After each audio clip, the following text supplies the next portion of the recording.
Hey everybody, it's Laura Kromzak with Laura Kromzak's Plexus Page, and it is Video Wednesday. Did you think I was going to blow it today? Yeah, well, so did I. Had a few technical difficulties, still trying to get all the bugs worked out, so let's hope we can get through this. You're probably also wondering, why are we in her closet? Well, I have a story for you. A few weeks ago, probably a month or so now, my 8-year-old came to me and said, "Mom, I don't have any pajamas for the summer." And then, of course, the 5-year-old chimes in. She doesn't have any pajamas for the summer either. So I go to the store. "Fine, I'll buy you some pajamas." They're like $15 a set. I'm like, hold the phone. I am not spending money on pajamas. What in the world did I used to wear as a kid? I used to wear t-shirts. And I thought, I've got a whole closet full of t-shirts. I will just go through and I will choose a few out and they can have their nightgowns, right? That'll work. Perfect. Well, I didn't do it.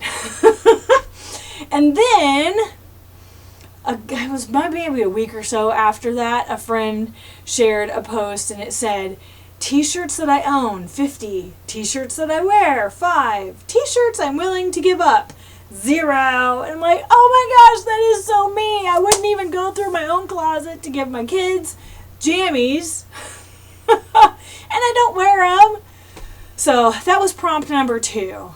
And you know, sometimes it takes 3, 4, 5 kicks in the tail before you commit to something.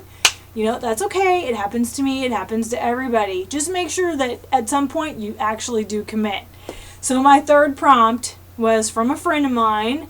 And she's been a friend of mine for a while. We go to MOPS together. She's now on my team.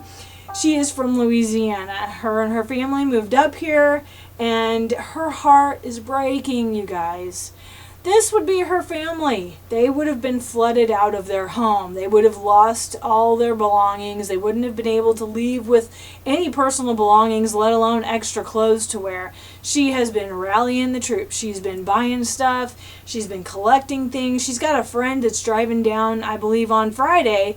And so I decided, okay, I'm doing it. I am going to go through my closet. Now, I actually do go through my closet regularly, my nicer stuff. I mean, now that I'm not going to an office anymore, you're looking at what I'm wearing. You know, t-shirt, pretty much t-shirt and shorts. That's what you're going to find me in. So I do cycle through my good stuff, but it's the t-shirts there on the bottom that I don't ever get rid of. And I'm thinking, why don't I ever get rid of these when I go through all my other stuff? Well, the reason is because, first of all, they pretty much hang there all year round.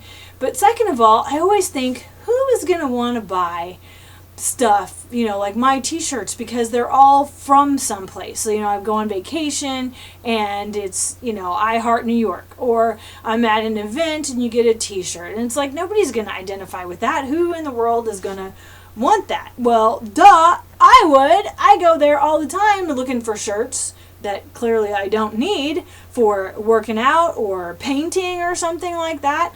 So, you know, as long as it's not vulgar or, you know, Cubbies material, I don't know. I'm sorry, I totally just said that.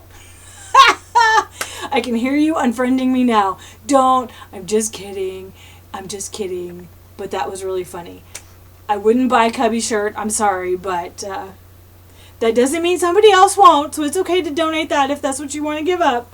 But but I wouldn't buy anything that's, you know, vulgar. So I want to show you this shirt here, Branson, Missouri. Haven't been there since I was 13 years old. I did not buy it at Branson. I actually bought it at a thrift store to work out in. This one is going. Katie, this one is going to you. And I have a whole bunch. Oh, let me show you my favorite find. Look at this. See this shirt? This is my Christmas shirt. And I can't figure out how I'm doing it. Here we go. I have wore this shirt every Christmas season for the past 30 years. Yup. That's awesome. Now, I only wear it once or twice, and I put a turtleneck underneath it because it gets cold here, but this is a 30-year-old t-shirt. I find that hysterical. I think it's a record. It's not going anywhere. It is staying in my closet, in case you were wondering. It's okay to keep stuff like that. I also am keeping my chicken shirt. I love the chicken shirt. I haven't seen him in 100 years either, but it's fun, and I wear this one all the time. It's also like 18 years old probably, as well as most of these other shirts that I am donating here. So look, see, I got a whole stack of them. Now this is my challenge to you. These are all good shirts, even though they're probably 20 years old. They're all good shirts, well taken care of maybe. There's no holes or anything like that. They're not vulgar. They're not cubbies. I don't own any cubbies, just in case you were wondering. I want you to find 5 things. You can do it. Find 5 things. And I have props. I don't want you to whine about it. See, it would work better if I actually knew what I was doing. Thou shalt not whine about giving up 5 things in your closet. I actually need 30 of these, and I should wear it every single day. Here's my other favorite one. Persist! I love this shirt. And I will never give it up. And I don't have to, because I'm giving up some other ones here. I've also got some nicer things that I decided I can part with. So, go through your closet. Find 5 things. Just 5 things. Now here's the caveat to that. You have to know where it's going. Let me tell you a short story. A couple years ago, and you might already know this one because it was quite popular on Facebook. A couple years ago, we missed a child's dentist appointment. We totally missed it, and I hate missing appointments. But I keep the card. I have them in little Ziploc bags, and when I write my calendar up for the month on the wall, I pull out all the cards that are for that month, and I put all the appointments in. I do keep the cards until the appointment is done for some reason. I don't know why I even do that. In case it gets erased, I guess. But I keep the card. So we missed this appointment. And I went, so I left the card out on the counter so that it would remind me to call the dentist and schedule another appointment. And it sat there, and it sat there, and it sat there long enough that I forgot why it was there. I thought I just hadn't put it in the Ziploc bag at the time of the appointment, so I shuffled it back in. Comes around the month that the appointment was, I put it on the calendar, and I show up at the dentist office exactly 1 year late. So, the moral to this story is, when you pull your 5 things out of your closet, don't just let them sit around your house. Have a plan as to where they're going to go. I'm sure there is a thrift store that you can donate them to.